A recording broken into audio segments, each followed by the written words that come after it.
You try something outside your usual routine. Maybe it's a leadership role, maybe it's a new practice model or a side project. Maybe it's finally starting the thing you've been talking about for the last 2 years. At first, there's a ton of energy. You block the time, you take a meeting, you sketch out the plan, you start to see a path. And then the early results, well, let's just say they're underwhelming. The meeting doesn't go anywhere. The proposal gets a polite, we'll circle back. The numbers just don't work yet. The person you hoped would be interested is not interested. And your schedule fills back in. The project starts to slide to the edge of the week, and the momentum starts to shift. And because you're a physician, the conclusion shows up pretty quickly. Maybe this was not realistic. Maybe I'm not built for this. Maybe I should just stay in my lane. And that is the hardest part. Not the setback itself. It's what we make that setback mean.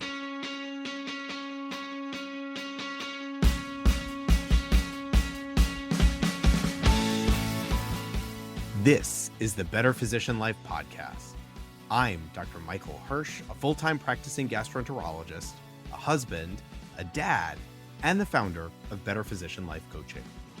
This podcast is designed to help physicians create work-life balance, set goals, manage stress, and feel more present at home and less annoyed at work. It's time to stop feeling trapped in medicine and start enjoying the lives we've worked so hard to build. Hey, everyone, and welcome back to another episode of the Better Physician Life podcast. Thank you so much for being here today. So this is going to be the final episode in our summer series on books that have shaped how I think about physician life and work. And if you haven't listened to the last 4 episodes, don't forget to circle back to hear about those other phenomenal books. The book I want to talk about this week is Think and Grow Rich by Napoleon Hill. Now, that title can sound a bit dated, and I will admit parts of the book feel very much like the era it came from. It was not the easiest of reads, but there is one story in that book that has really stuck with me. And it is the story of R.U. Darby and 3 Feet from Gold. The story goes like this. Darby and his uncle went looking for gold during the gold rush, and they found some.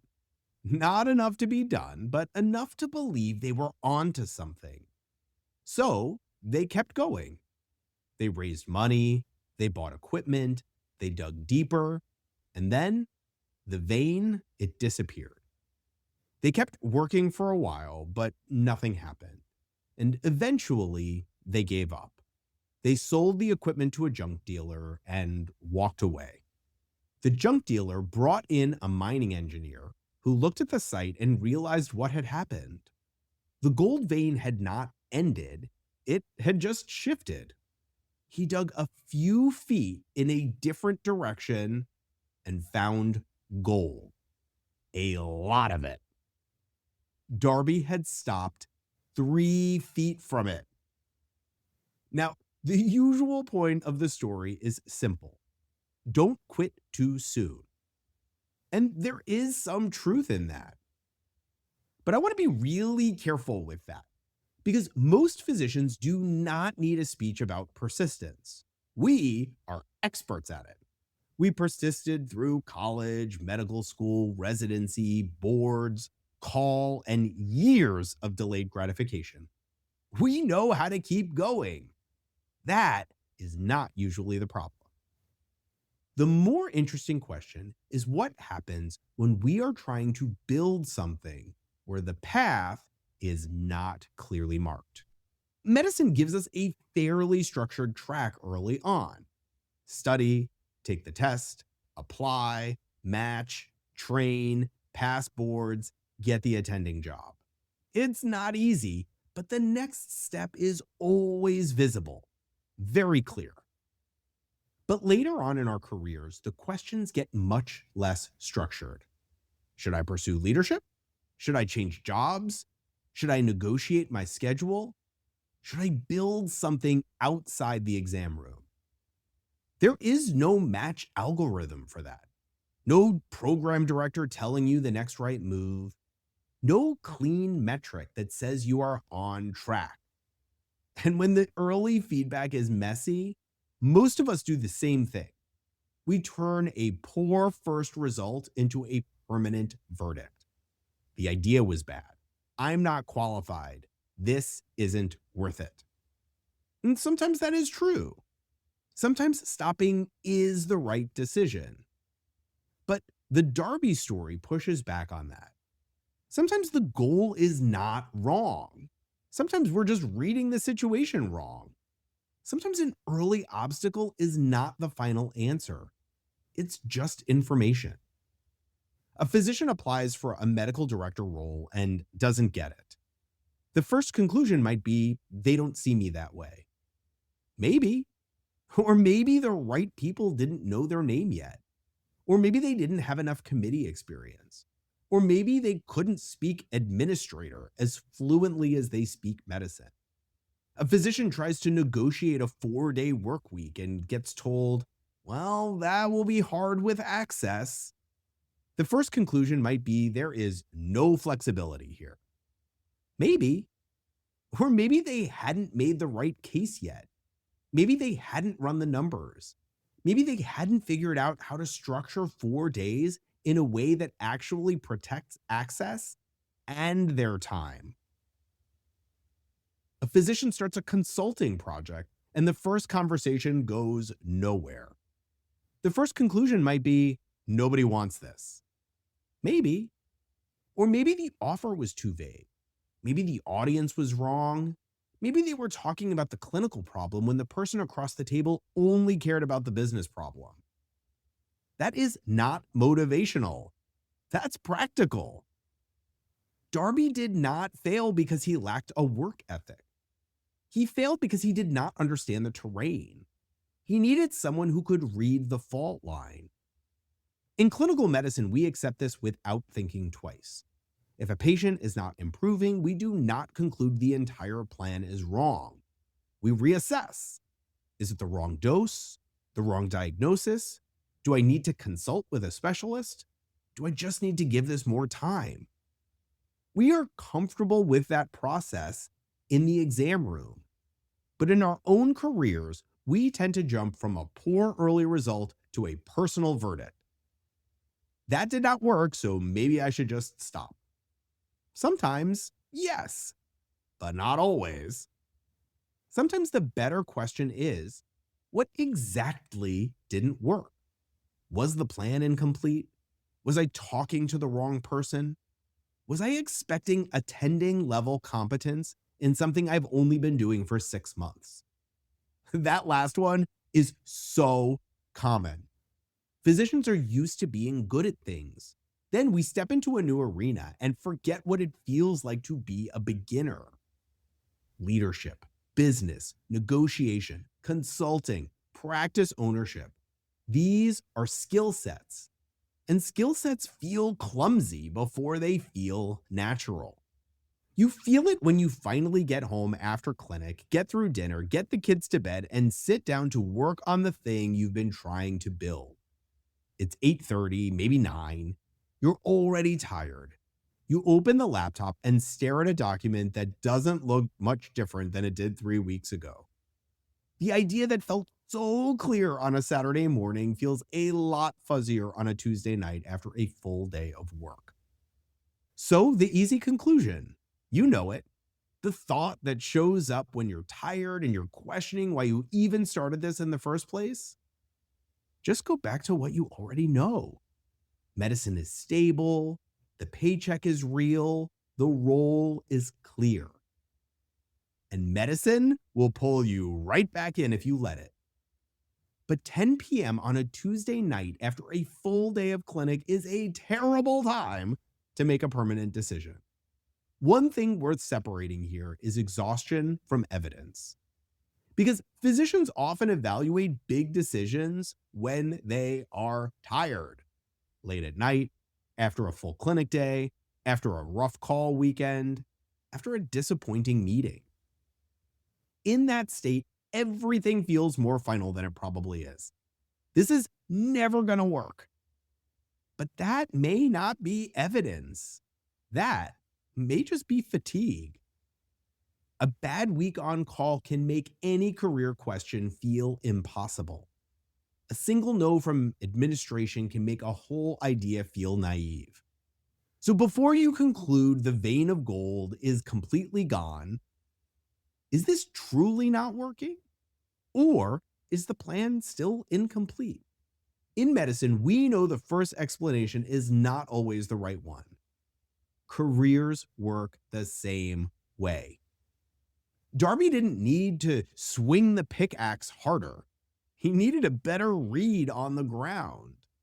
Physicians often respond to stalled progress by working harder, staying later, trying to force the result. And sometimes that actually works. But sometimes the next move isn't more effort. It's a better question. Who has already done this? What did I miss? What does the next attempt look like if I actually know what I'm doing? Because most physicians don't stop exploring new directions because they lack ability. They stop because the first attempt felt humbling. Because the schedule crowded out the experiment. Because it's a lot easier to be excellent at something you've been doing for 15 years than to be a beginner at something you've only been doing for 6 months. And there's nothing in medical training that prepares you for being bad at something that's important to you. But there is a cost to letting every early attempt die quickly. Not just a lost opportunity, another year in the same structure, the same inbox, the same compensation model, the same call schedule, the same quiet thought that maybe there's a different way to practice, but no clear space to test it. That is how a career gets narrower without anyone meaning for it to happen. Not from one big decision, but from 100 small decisions that each felt completely reasonable at the time. You stop asking, you stop exploring, you let the clinical schedule reclaim the time. You tell yourself it probably wasn't realistic anyway. And sometimes that conclusion is right. But sometimes the idea didn't need to be abandoned. It just needed a cleaner experiment, better information, a more honest look at what actually went wrong. And that's hard to do alone. It's hard to do in the 5 minutes between patients. It's hard to do at night when you're already exhausted. It's hard to do when every option feels like it creates another problem somewhere else. Which is exactly why most physicians never really do it. They just let the clinical schedule fill back in. And the idea quietly disappears. And physicians understand this process. We don't change a treatment plan because one data point made us uncomfortable. We look at the trend, we look at the context, we decide the next reasonable step. A career deserves the same kind of honest reassessment. Because the real question here is bigger than any single project. It's about how you want to work, what you want the next 10 years to actually look like, what you're building beyond just getting through the next clinic day. And those questions are almost impossible to think through clearly when you're that deep in it, tired, frustrated, questioning why you started in the first place. You can feel the fatigue, you can count the hours, but you can't always tell whether you're done or just 3 feet away. What Darby needed wasn't more effort. He needed someone who could read the ground differently. Someone who could look at the same situation and see what he was missing. If that's where you are right now, something you've been trying to build, a first attempt that didn't go the way you hoped, a direction that still feels worth exploring, but you're not quite sure what the next move is, you don't have to figure that out alone. Those are exactly the kinds of conversations I have with physicians. And you can learn more at betterphysicianlife.com. Because sometimes stopping is the right call. And sometimes you just need someone who can help you read the ground and figure out whether you're 3 feet away or whether it's time to dig somewhere else entirely. Thank you so much for being here today, and I'll see you next time on the Better Physician Life podcast. Thanks for hanging out with me today. I know how full your days are, so the fact that you chose to spend this time here means something. If anything in this episode hit home, hit subscribe and send it to a colleague who might need it. And if you want to learn more, check out my website at www.betterphysicianlife.com. These conversations matter more than we realize, and please take care of yourself. I'll see you next time.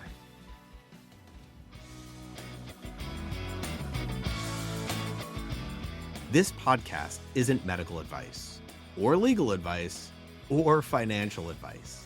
It's perspective from one doctor to another on how to reclaim your time, purpose, and peace.